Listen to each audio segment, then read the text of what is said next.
Muy bien, muy buenas tardes a todos. Muchísimas gracias por acompañarnos, como todos los jueves, en estos diálogos sobre comercio e integración en tiempos de pandemia. Hoy vamos a estar hablando sobre política comercial con un foco fuerte en Centroamérica. Como ustedes saben, Centroamérica es una de las regiones con mayor tradición de integración regional en América Latina. En los países de la CIECA, del sistema de integración centroamericana, los países de la CICA son el segundo destino de las exportaciones de esos países, es decir, que es sumamente importante el comercio intrarregional. De ese comercio, el 34.4% corresponde a exportaciones de alimentos. Por ese motivo, resulta de suma importancia poder mantener la fluidez del comercio para asegurar el abastecimiento de ese tipo de productos en estos tiempos de la pandemia. Al mismo tiempo, la región ha sido una de las que, en conjunto, o sea, los mecanismos de integración de la región ha sido uno de los que ha reaccionado más rápido ante la pandemia, generando políticas colectivas para poder atender tanto el impacto directo de la pandemia como las consecuencias que esto puede tener hacia adelante. El 26 de marzo, los presidentes de la región aprobaron el plan de contingencia regional. Fíjense que esto fue, un mes y medio, dos, luego de que se disparó la pandemia. Es la entidad regional que primero reaccionó ante la pandemia, con un programa que es muy ambicioso. Tiene desde cuestiones de negociación conjunta para la compra de medicamentos e insumos médicos, hasta mecanismos regionales de asistencia humanitaria. Se creó el Corredor Humanitario Centroamericano, todo un sistema de indicadores económicos regionales y de estudios de impacto, y al mismo tiempo se generó un mecanismo para movilizar hasta 1.900 millones de dólares, tanto en fondos contingentes para apoyo a los bancos centrales como para proveer liquidez a la banca comercial, y a su vez poder financiar la compra de más de 180.000 kits de prueba para la pandemia. O sea, que en términos de respuesta de un mecanismo de integración ha sido claramente de los más coordinados y que más rápido ha reaccionado en América Latina. Sin embargo, la reacción no está exenta del impacto de la pandemia. Un reciente estudio actualizado del SICA con datos abril presentaba que el impacto de la pandemia en la región en 2020 va a llevar una caída de producto del 6.9%, o sea, una caída muy fuerte. Incluso para 2021 se preveía una caída del 1.4%, ¿sí? O sea que es una recesión, se espera una caída muy fuerte del producto, y que esto también se mantenga el año próximo. Entonces, en este contexto, donde tenemos una región integrada con un mecanismo que ha logrado responder de forma rápida, pero claramente con un fuerte impacto en lo económico, que a su vez se ha combinado con un impacto desde el punto de vista de la salud, que en términos generales ha sido bueno en los países. Es que vamos a hablar con Fernando Campo. Fernando es costarricense, es del decano de Leeds University, y a su vez es el ex viceministro de Comercio de Costa Rica. Fue negociador de muchos de los acuerdos comerciales de Costa Rica que tiene hoy vigente. Y tal vez lo más importante, Fernando es también presidente de la Liga Deportiva Alajuelense, así que tal vez, si tenemos tiempo, hasta hablamos de fútbol también con Fernando. Así que bueno, Fernando, te agradecemos muchísimo el tiempo de haberte tomado un rato para estar aquí y compartir con la gente que nos está siguiendo. Y bueno, para un poco disparar la charla, es cómo estás viendo desde Costa Rica la pandemia en general, la reacción que ha tenido Costa Rica y la región ante esto, y particularmente cómo ves la política comercial que se está llevando a cabo. Muchas gracias, Pablo. De verdad que un placer poder compartir con vos este conversatorio, y un agradecimiento también al BID Intal por esta oportunidad de comentar un poquito cómo estamos viendo todo el tema de afectación y de política comercial en esta coyuntura tan complicada para los países. Yo creo que si uno hace una revisión rápida en Centroamérica, tiene que hacer o trabajar en dos escenarios. Yo creo que las miradas iniciales, la atención inmediata se enfocó en todo el tema de la salud. Como bien decías, el tema de la salud es un tema que va saliendo bien librado a nivel centroamericano, pero sí empieza ya a empezar a presionar cada vez más el tema de cómo implementar medidas muy concretas que permitan ir reactivando la economía. Y eso es difícil porque es una época de gran incertidumbre y tenemos que tomar decisiones al 100% con un 50% de la información. Y eso sin duda alguna va complicando un poquito lo que es el escenario. Como bien decías, Centroamérica es una región bastante integrada, reaccionó o ha reaccionado rápidamente y empezamos allá a ver problemas generales causados por el COVID-19 que no son muy distintos a las de otras regiones. Obviamente la situación ha generado despidos, va a aumentar el desempleo, eso además se traduce también en una disminución sustancial en ventas. Una encuesta que hacía FECAMCO, que FECAMCO es la Federación de Cámaras de Comercio, a más de 1.100 empresas, arrojaba que el 80% de estas empresas, ¿verdad?, reportaban disminuciones importantes en sus ventas. Esto también desencadena otros problemas. Empezamos a ver dificultades de financiamiento a corto plazo para apoyar a estas empresas, con especial problema para lo que son las pequeñas y medianas. Y sin duda alguna, también vemos de reojo lo que pueda darse en el entorno internacional, porque aunque bien mencionas que el mercado centroamericano es muy importante, ahorita podemos hablar de dificultades que se están dando en el mercado centroamericano, lo cierto también es que una buena cantidad de las exportaciones centroamericanas van a terceros mercados, donde Estados Unidos y la Unión Europea juegan un rol fundamental. Y ahí empezamos también a ver algunas señales proteccionistas que de una u otra forma pues ponen nervioso a una cantidad importante de exportadores que ya de por sí han visto disminuidas sus exportaciones a terceros mercados, y cuando empieza a haber algunas declaraciones de congresistas en Estados Unidos, pues nos pone bastante nerviosos. Entonces, es una época, como todos, complicada, aunque sí he de decir que en Centroamérica estamos convencidos de que este es momento de más integración, no menos integración. Creo que el tamaño de las economías centroamericanas nos obliga a estar todavía más unidos en estos momentos para poder hacerle frente a la situación que se viene. Interesante esto último que decías, Fernando, porque coincido contigo la preocupación que se da en toda la región sobre el crecimiento de ciertas políticas proteccionistas en los países más desarrollados, o sea, los principales destinos de nuestros productos, pero al mismo tiempo lo que vemos es que también en la propia región se están dando algunas medidas de restricción de exportaciones, de controles algo más fuertes y demás. ¿Vos eso no lo ves en Centroamérica? O sea, estás viendo que si bien enfrentamos un mundo más proteccionista, dentro de los propios países de la región eso no está pasando, sino por el contrario hay una tendencia a más integración, ¿o es más una cuestión que esta coyuntura genera problemas incluso dentro de nuestros propios países, porque empiezan a salir también voces proteccionistas? Basta con que revisen los principales diarios de mi país, Costa Rica, el día de ayer.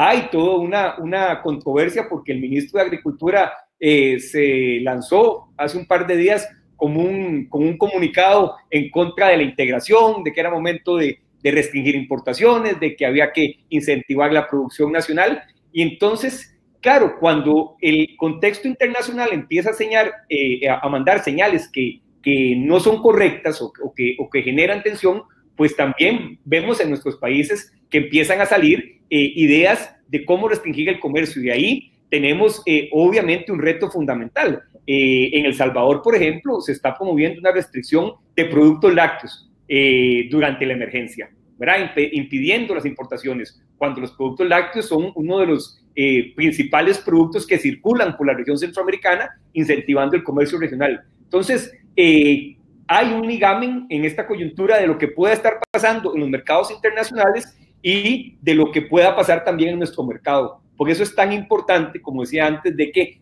hay que trabajar más unidos para reforzar esa integración y poder responder muy rápidamente a este tipo de iniciativas que, repito, pueden empezar a salir y empiezan a salir en nuestros países. Sí, interesante porque de alguna manera nosotros estamos viendo que se da una conducta con la política comercial, yo diría cuasi esquizofrénica, ¿no? Donde por un lado generamos medidas para facilitar las importaciones, para bajar aranceles para insumos médicos, para productos esenciales, pero al mismo tiempo generamos restricciones a las exportaciones, con lo cual si todo el mundo hace lo mismo es una cuenta de suma cero, ¿no? Y definitivamente es una cuestión de perder, ¿no? Es algo sobre... Absolutamente, absolutamente, Pablo. Y ahí empezamos entonces a empezar con ideas de promover política pública, perdón, que no necesariamente son las mejores en esta coyuntura. Y voy a poner discusiones. En este momento empiezan las discusiones de si el país debe producir absolutamente todo lo que se consume. Y entonces empiezan las presiones para que se den incentivos para mover agricultores de unas ramas de producción que pueden ser más rentables a otras, simple y sencillamente porque nos asustamos de que en el mercado internacional vaya a haber o vaya a ser posible que podamos acceder a productos básicos, y entonces tratamos de empezar a promover producciones totales basados en una falsa soberanía alimentaria que en los próximos meses puede salir mucho más caro cuando los mercados tiendan a normalizarse. Sí, sí, sin duda. Nosotros un poco lo que estamos viendo es como tres grandes problemas, ¿no? Algunos que están muy marcados hoy con la política comercial y otros que vemos que se vienen. Por un lado, el tema de la provisión de insumos médicos y medicamentos, que claramente fue lo primero que la política comercial ahí restrictiva empezó a funcionar. El segundo es el que tú mencionas, ¿no? Claramente el tema de la política comercial asociada a la seguridad alimentaria, hay que ser muy cuidadosos de no generar políticas distorsivas. Y el tercer punto es algo que señalaste al principio, que es el tema del financiamiento del comercio exterior, ¿no? La crisis esta de liquidez que hay en general en la región, claramente va a impactar sobre todo el trade finance, ¿no? Ahora, llevándote un poco a la integración y al tema del SICA, ¿cómo estás viendo la iniciativa esta de coordinar acciones conjuntas a través del plan de contingencia regional que armaron en el SICA? Sin duda alguna es una iniciativa muy importante, me parece que fue una reacción oportuna, que fue muy enfocada en atender, digamos, factores inmediatos de la crisis, tema de aprovisionamiento de ciertos insumos fundamentales para atender la crisis, tema de buscar algún tipo de financiamiento, pero creo que también hay que señalar que ese es un primer paso. Me parece que ya es prioritario en Centroamérica estar pensando en acciones concretas que permitan incentivar comercio, acciones concretas que desde ya puedan empezar a implementarse, pero con una visión de mediano plazo, pensando en toda esta época post-COVID, que sin duda alguna va a ser muy duro para las empresas, pero que requiere acciones que desde ya empiecen a implementarse. Yo creo que ante la difícil situación, el tema de poder facilitar más el comercio para quitar grasa en las operaciones comerciales, en caso de Centroamérica, se habla de números de alrededor de un 15 o 20% de costos extras asociados a problemas de tramitología, problemas de cruces de fronteras, etcétera. Si ahí empezamos a trabajar, vamos a poder darle un poquito de aire a las empresas centroamericanas, sobre todo a las más pequeñas, para que puedan de una u otra forma ayudarse a enfrentar esta situación. Creo que ahí los gobiernos tienen una responsabilidad inmediata. Me parece que es momento de sacar de la gaveta medidas que por varios meses se comentan, pero no se implementan, y que tienen mucho que ver con temas de automatización, reconocimiento de registros sanitarios de otros países, intercambios, certificaciones de origen electrónicas. En fin, hay mucho espacio para mejorar, Pablo, que creo que en estos momentos se hace todavía más necesario. Ahí, yendo un poco más en profundidad en ese tema, estuve revisando un artículo que escribiste justo antes de la pandemia sobre cómo empujar más el proceso de integración en Centroamérica, y planteaba 5 prioridades, ¿no? Una era el profundizar los procesos de reconocimiento de registros sanitarios, fortalecer la directriz sanitaria y fitosanitaria de Centroamérica, luego analizar los regímenes aplicables al intercambio comercial, ampliar la armonización de normas de origen, y después disminuir la cantidad de partidas no armonizadas en el arancel centroamericano. Me sorprendió que que hablabas mucho de cuestiones sanitarias y fitosanitarias antes de la pandemia, ¿no? Ahora, después de la pandemia, de estas 5 prioridades que planteabas anteriormente, ¿algo cambió? ¿Ves que va a haber prioridades distintas para la política comercial o ves que hay que avanzar en el mismo sentido? No, creo que hoy ese tipo de medidas se vuelven hoy fundamentales porque hay que recordar que mucho del comercio intracentroamericano se da en base en productos agrícolas y productos de la industria alimentaria. Y hay una cantidad muy importante de lo que es el intercambio comercial.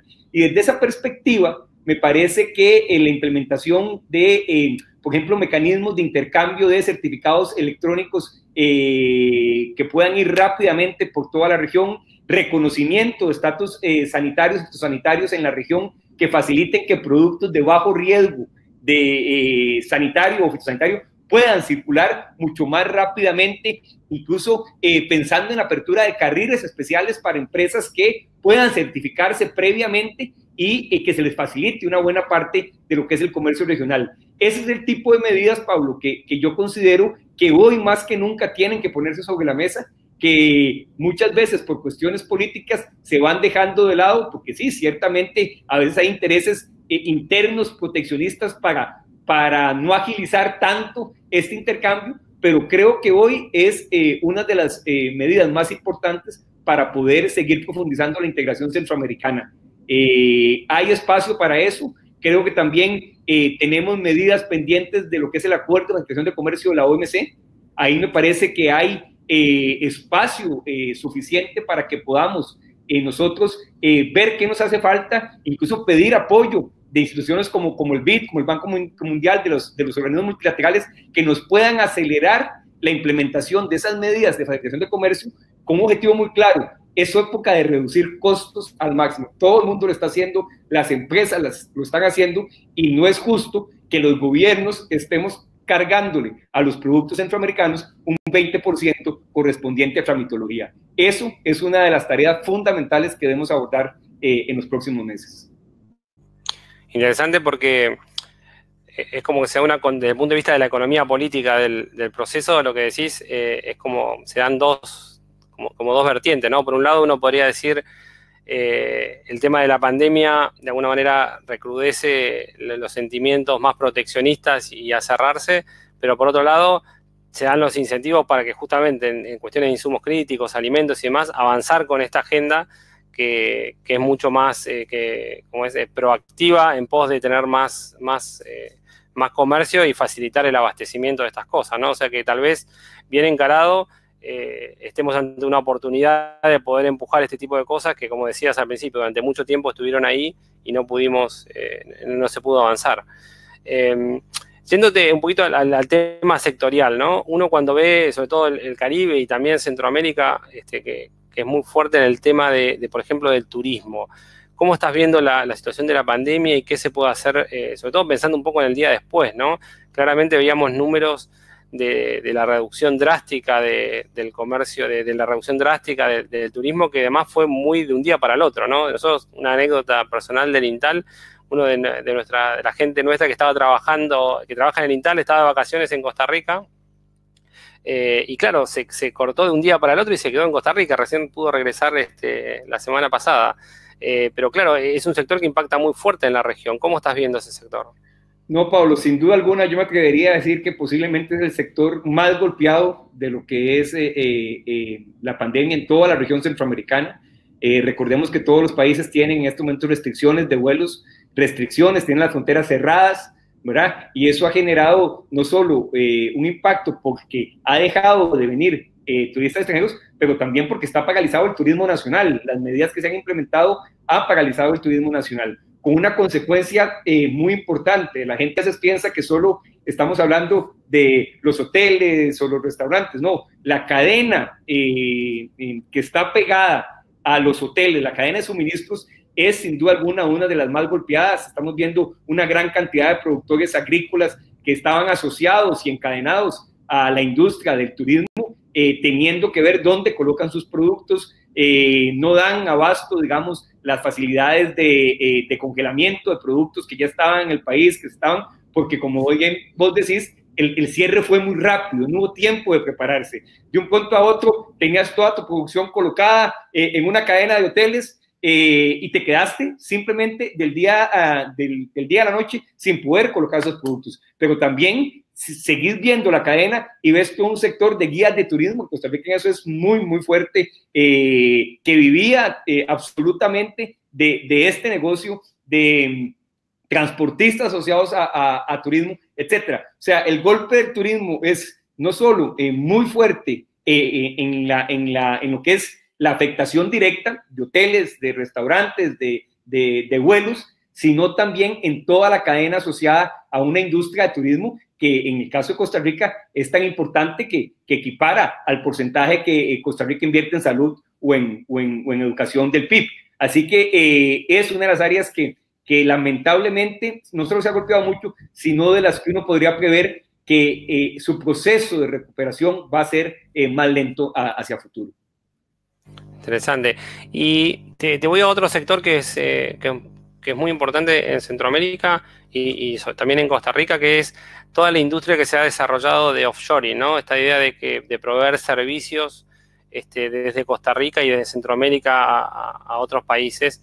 En Guatemala está todo el tema del BPO, ustedes en Costa Rica, desde la zona franca, todo el tema de medicinal, o sea, y muchos también tienen de finanzas y demás. ¿Ves que este sector, ante este crecimiento de estas medidas proteccionistas o de nuevo nacionalismo en los países centrales, que se habla tanto del reshoring, ¿no? De que van a volver estas actividades a los países centrales, ¿ves que está siendo impactado? ¿Notas alguna preocupación en las empresas de este sector?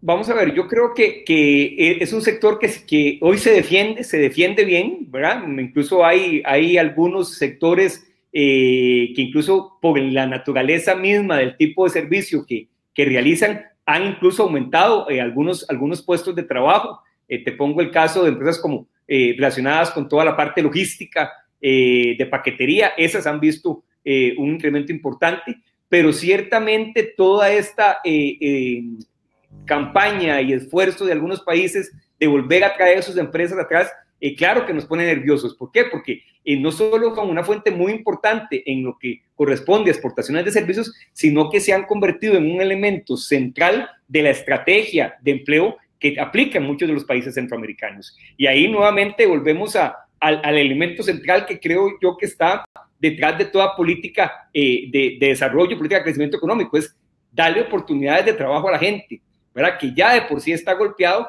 y que sin duda alguna los gobiernos hoy tienen que empezar a ver qué mecanismos van a aplicar para tratar de evitar que estas empresas salgan de los países. Eso tendría un agravamiento muy importante en el tema de empleo, porque además los trabajadores de este tipo de sectores son trabajadores ya con algún tipo de especialización que no es tan fácil volver a recolocar en otros sectores o actividades manufactureras.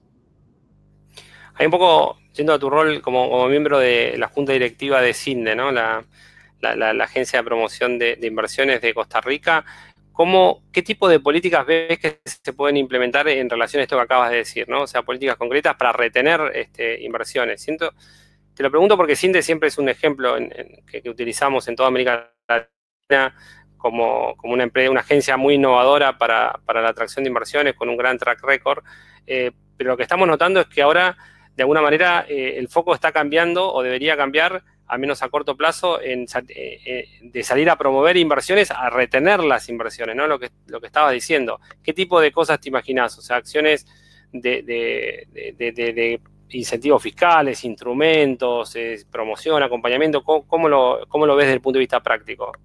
Vamos a ver, yo creo que, Pablo, todas las agencias de inversión, de atracción de inversión, tienen que seguir enfocados en dos elementos fundamentales. Creo que hoy, bien lo decís, hay un elemento de atención prioritaria y es el mantenimiento de las empresas que ya están aquí, ¿verdad? Y me parece que ahí el servicio posestablecimiento se vuelve fundamental y hay que estar cerca de ellas. No veo espacio para ningún tipo de incentivos, pero creo que el elemento fundamental es generar tranquilidad de que se están adoptando medidas adecuadas, de que se están adoptando medidas con visión de mediano plazo para que el país pueda salir adelante de la mejor manera de esta de esta etapa post-COVID, y que podamos transmitir esa sensación de que a pesar de la crisis es una situación país controlada. Creo que va a ser fundamental para que las empresas mantengan esa tranquilidad.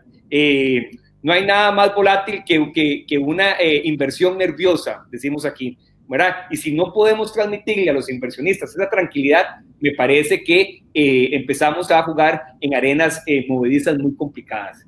Pero también yo sí creo que es importante señalar, Paulo, que en momentos de crisis también debe uno empezar a buscar las oportunidades. Y yo veo grandes oportunidades para los países de la región, no solo centroamericanas, sino de América Latina. Veo un montón de empresas que habían decidido, por razones estratégicas y de costos, pasar una gran cantidad de procesos, de sus procesos de manufactura a Asia, y que se han dado cuenta de los inconvenientes que una situación como esta tiene. Veo muchas empresas saliendo de los países asiáticos, o por lo menos si no saliendo en su totalidad, moviendo parte de esa producción a locaciones mucho más cercanas de sus casas matrices. Y ahí siento que las agencias de atracción de inversiones tienen una oportunidad interesante de ir a pescar esas empresas que por razones estratégicas han dicho, aunque sea más barato producir en un país de Asia, aunque sea más barato producir en China, lo cierto es que estratégicamente yo no puedo tener todos los huevos en una misma canasta y por lo tanto tengo que empezar a mover producción más cerca de mi país de origen o más cerca donde estoy haciendo la parte fundamental de diseño, valor agregado, para que pueda responder a mis clientes en situaciones como la que estamos viviendo ahora y en la que además vimos ejemplos de empresas que nuevamente, como vos decís, los agarró el tren y no pudieron reaccionar a tiempo con la coyuntura que se venía. Sí, interesante. Nosotros, de alguna manera, en uno de los informes que preparamos hace poco, planteamos eso, ¿no? Uno lo que está viendo ante esta perspectiva más proteccionista en los países centrales, es que se puede dar una opción que tal vez es una necesidad, pero también es una oportunidad, ¿no? O sea, el hecho de que los países que son nuestros principales compradores van a estar más cerrados para tratar de lograr desde el abastecimiento alimentario hasta la cadena de suministro de sus propias cadenas de valor, eso puede llevar a lo que decías tú, ¿no? De poder generar cadenas regionales de valor, ¿no? O sea, que sean dentro de la región y que nuestros países se puedan insertar en ese segmento. Ahora, siguiendo un poco con el argumento que tenías, ¿dónde ves perspectivas? O sea, ¿en qué sectores ves que tenemos oportunidades en la región para atraer ese tipo de inversiones, de ese tipo de inversiones, o sea, de productos que se están produciendo fuera de la región? Si hoy vieras, por ejemplo, tenemos más de 500 personas, de los cuales muchos son empresarios conectados, ¿a qué sectores les dirías que apunten? Bueno, yo creo déjame empezar por el caso de Costa Rica. Yo creo que hoy todo lo que es la industria y el clúster de dispositivos médicos en el país tiene un potencial enorme. Ya se venía consolidando. Creo que la situación plantea oportunidades muy interesantes de crecimiento. En el caso particular de Costa Rica, creo que el tema de turismo médico, por ejemplo, que ya venía siendo uno de los elementos que venían despuntando, puede repuntar muchísimo porque estamos logrando un manejo muy adecuado de temas de salud con un seguro social, digamos, que es abierto para todas las personas, e incluso para extranjeros. Creo que ahí hay nichos que son muy, muy interesantes, pero también veo a nivel regional oportunidades muy interesantes en dos elementos que vos señalaste antes. Uno, me parece que hay un gran reto en el poder añadir valor a los productos primarios centroamericanos. Ahí hay un reto enorme. Centroamérica se ha caracterizado porque somos exportadores en mucho de productos primarios y me parece que el dar valor agregado a esos productos tienen un potencial importante. En industria alimentaria creo que todavía hay muchísimo por hacer, ¿verdad? Nosotros, pongo siempre este ejemplo en mis clases, vendemos el cacao orgánico a Suiza, le vendemos la leche, le vendemos el azúcar por separado y después le compramos los chocolates y los pagamos bien caros sin que nos pongamos nosotros a producir ese tipo de bienes. Creo que el generar valor agregado a una serie de producción primaria que hay en la región centroamericana hoy tiene un potencial enorme. Y el segundo elemento, Pablo, que señalabas, que creo que también es una deuda pendiente, donde los encargados de la integración tienen que buscar cómo facilitan, es eso que señalabas, generar cadenas de valor regionales. Hemos sido, o nos ha costado muchísimo poder generar ese tipo de cadenas, poder agrupar, digamos, productores de distintos países para generar valor, para generar economías de escala. Creo que ahí también hay un espacio que es muy importante y que podríamos aprovechar nosotros para poder, en esta crisis, pues reinventarnos un poquito en la forma en que venimos haciendo las cosas y generar, digamos, recursos que son muy necesarios en estos momentos en la región. Interesante. Te llevo un poco al ámbito de post-pandemia, ¿no? Que como decías, es muy difícil decir algo de cómo va a ser el escenario post-pandemia porque estamos en la mitad del proceso y mucho va a depender de cuánto dure esto, ¿no? Claramente cada día que pasa el impacto está siendo más fuerte, entonces las medidas de política que tomemos para poder sobrellevar eso son más inciertas. Pero en ese escenario post-pandemia que un poco estuvimos hablando sobre las oportunidades, ¿qué rol le ves al regionalismo, ¿no? Porque, a ver, el plan de contingencia que cuando uno lo ve que se armó en el marco de la SICA es muy ambicioso, pero está muy enfocado en la atención a la pandemia, lo cual está muy bien, ¿no? O sea, en las cuestiones de salud, de la contingencia fiscal, en las contingencias de liquidez de los bancos centrales y demás. ¿Cómo ves o cómo se te ocurre que serían los ejes del plan 2.0, ¿no? O sea, una vez que termina la pandemia, ¿cómo de manera regional se pueden coordinar políticas para poder salir adelante?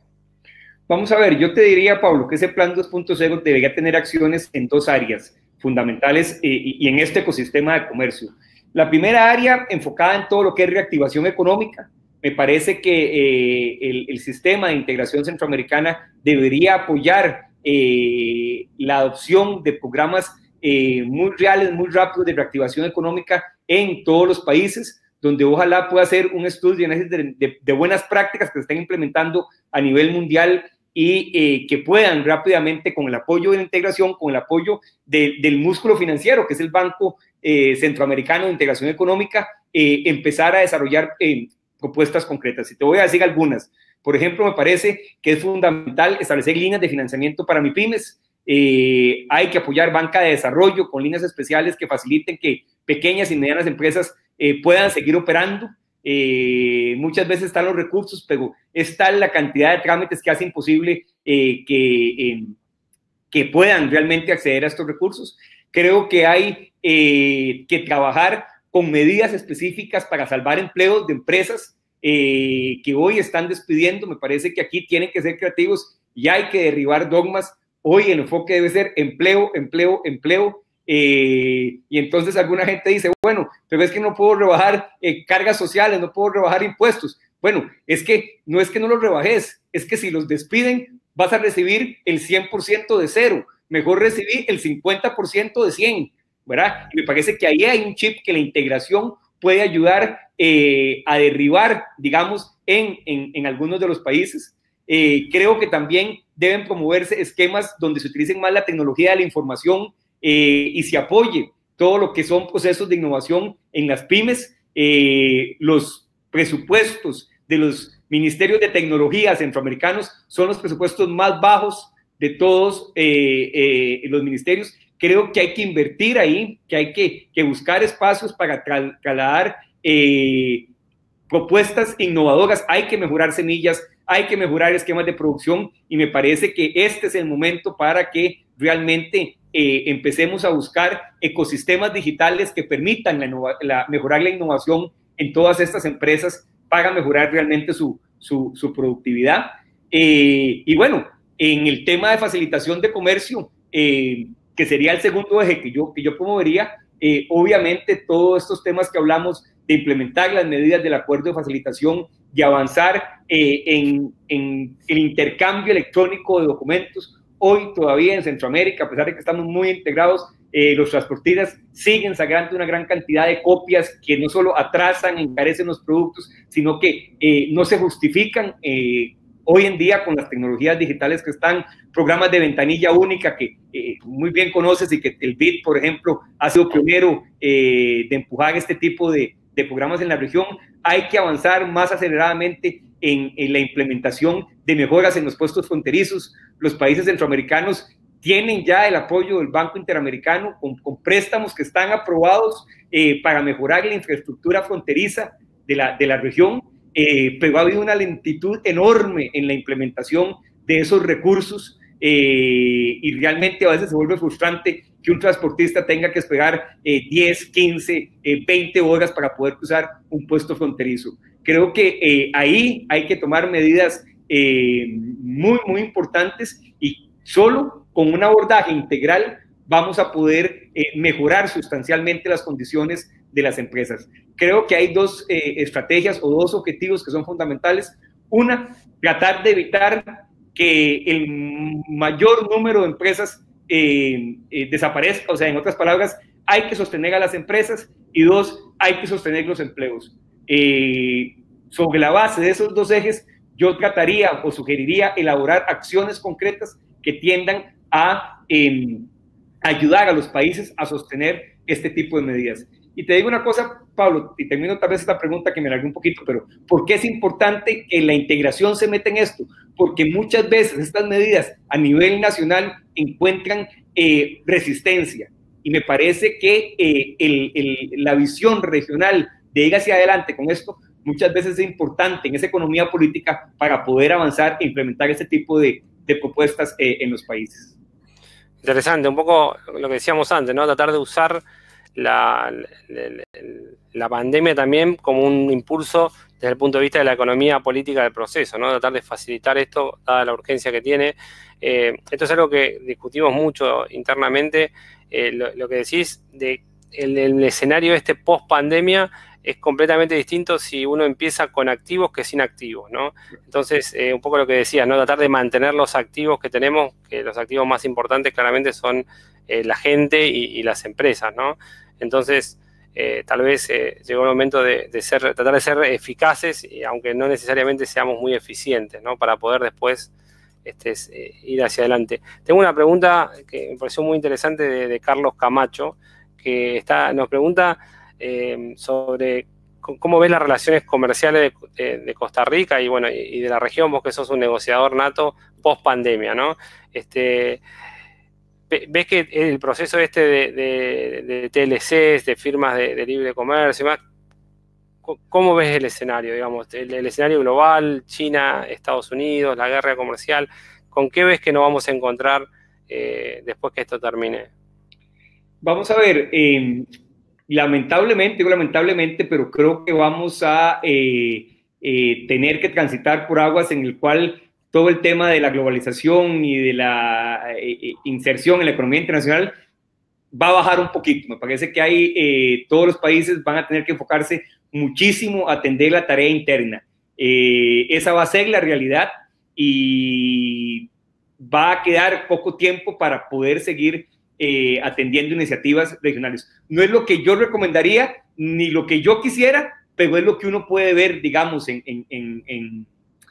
el horizonte inmediato.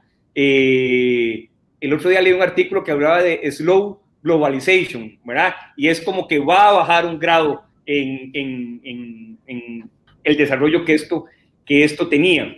Y es natural que los países traten de enfocarse en el mercado interno y en su necesidad nacional en estos momentos. Sin embargo, Pablo, yo creo que eso no quiere decir que en los esquemas de integración no haya que estar manteniendo un ojo abierto. Centroamérica es un esquema de integración bastante integrado al mundo. Tenemos acuerdos comerciales con Estados Unidos, con México, con Europa, con países de Asia, con Chile, con Colombia, con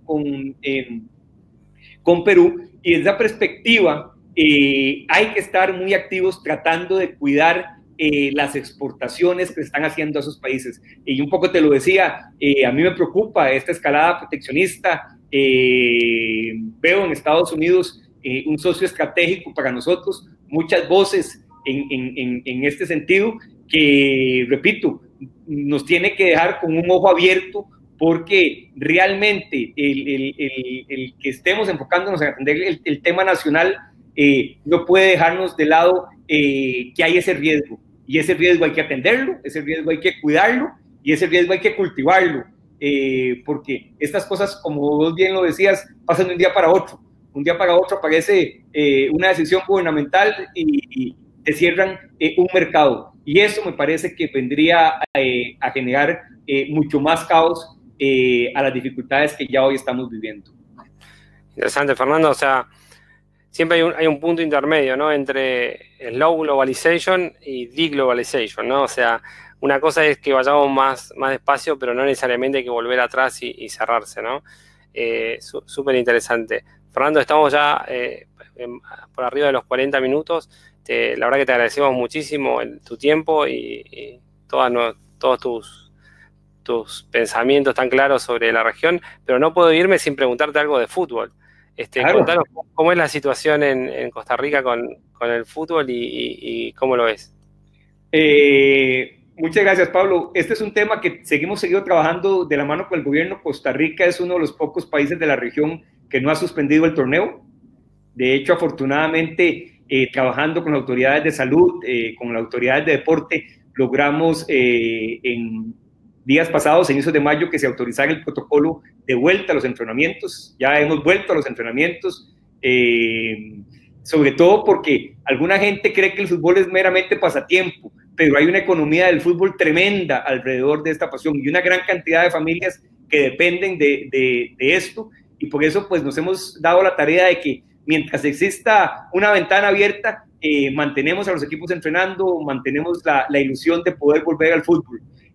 Hoy todavía es incierto, esperamos que la próxima semana el gobierno ha anunciado nuevas medidas, hemos sido muy rigurosos en el protocolo sanitario de vuelta a los entrenamientos, y bueno, seguimos albergando la posibilidad de que podamos volver a jugar a puerta cerrada y terminar el torneo, donde obviamente esperamos que la Liga Deportiva Alajuelense pueda ser campeón.